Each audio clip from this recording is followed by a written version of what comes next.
कुएं का पानी, अकबर बीरबल की कहानी। एक किसान बहुत परेशान था। उसे अपने खेतों को सींचने के लिए पानी की ज़रूरत थी।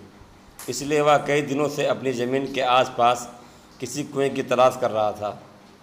इसी तलाश में वह घूम ही रहा था कि अचानक उसे एक कुआं दिखा।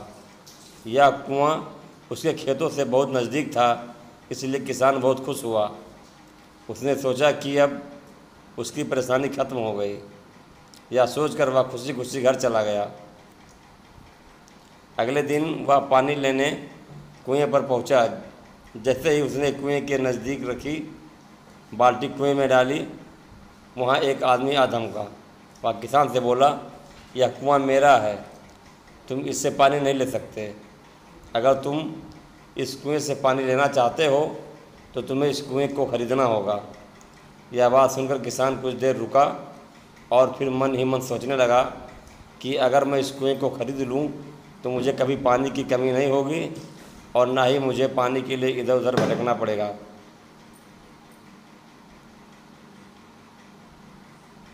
फिर क्या था, दोनों के बीच एक रकम तय हुई। किसान के पास उतने पैसे तो थे नहीं, लेकिन वह यह मौका छोड़ना नहीं चाहता था। इसलिए किसान ने उस आदमी को अगले दिन वह रकम देने का वादा किया और घर की ओर चल दिया।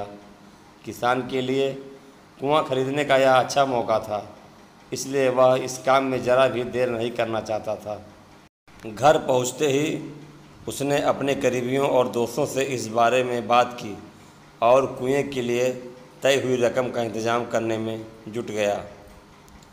थोड़ी भाग दौड़ और कोशिश के बाद आखिरकार उसने वह रकम जमा कर ली। अब वह पूरी तरह से निश्चिंत हो चुका था कि उसे कुआं खरीदने से कोई नहीं रोक सकता।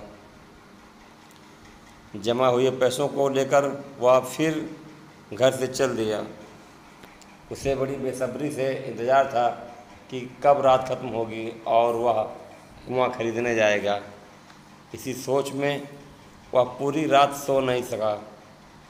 अगले दिन सुबह होते ही वह कुआं खरीदने निकल पड़ा।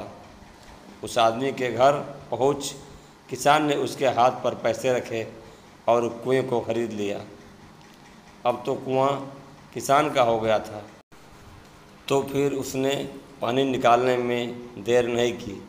जैसे ही किसान ने कुएं से पानी निकालने के लिए बाल्टी उठाई, उस आदमी ने फिर बोला, ठहरो, तुम इस कुएं से पानी नहीं निकाल सकते हो।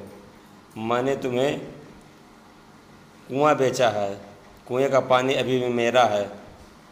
किसान मायूस हो गया और न्याय के लिए राजा के दरबार में शिकायत करने पहुंच गया। मालूम है उस राजा का नाम क्या था? राजा अकबर। राजा अकबर ने उस किसान की पूरी कहानी सुनी और फिर उस आदमी को दरबार में बुलाया जिसने वह कुआं बेचा था। राजा का फरमान सुनते ही वह आदमी भागा भागा दरबार में हाजिर हो गया। राजा ने उससे पूछा, जब तुमने इस किसान को अपना कुआं बेच दिया तो फिर इससे पानी क्यों नहीं लेने दे रहे हो? आदमी बोला, महाराज, मैंने इसे केवल कुआं बेचा था, पानी नहीं। यह बात सुनकर राजा भी सोच में पड़ गए। उन्होंने कहा कि बात तो यह पते की कह रहा है, कुआं बेचा है, पानी तो नहीं। काफ़ी देर सोचने के बाद जब इस समस्या को सुलझाने में वह नाकाम हो गए तो उन्होंने बीरबल को बुलाया। बीरबल बहुत ही बुद्धिमान था, इसलिए राजा अकबर किसी भी मामले पर फैसला लेने से पहले उसकी राय ज़रूर लेते थे। बीरबल ने एक बार फिर दोनों से उनकी समस्या पूछी। पूरी बात जानने के बाद बीरबल ने उस आदमी से कहा, ठीक है, तुमने कुआं बेचा है, पानी नहीं, फिर तुम्हारा पानी किसान के कुएं में क्या कर रहा है? कुआं तुम्हारा नहीं है, फ़ौरन अपने पानी को कुएं से बाहर निकालो। बीरबल का इतना कहते ही उस आदमी को समझ आ गया कि अब उसकी चालाकी किसी काम नहीं आने वाली। उसने राजा से फ़ौरन माफ़ी मांगी और माना कि कुएं के साथ उसके पानी पर भी किसान का पूरा अधिकार है। यह देखकर राजा अकबर ने बीरबल की बुद्धिमानी की तारीफ़ की और कुआं बेचने वाले आदमी पर धोखेबाजी के लिए जुर्माना लगाया।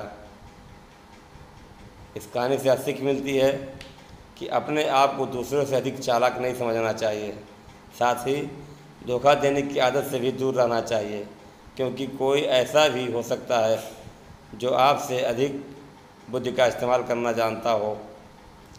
ऐसे में आपका धोखा पकड़ा जाएगा और आपको अपने किए का भुगतान करना होगा, जैसे इस कहानी के अंत में कुआं बेचने वाले आदमी को करना पड़ा। मित्रों, अगर कहानी आपको पसंद आई हो तो लाइक कीजिएगा, कमेंट कीजिएगा और हमारे चैनल को सब्सक्राइब करके बेल आइकन बटन को प्रेस कर लीजिएगा, ताकि आने वाली कहानियों का नोटिफिकेशन आपको मिलता रहे। धन्यवाद।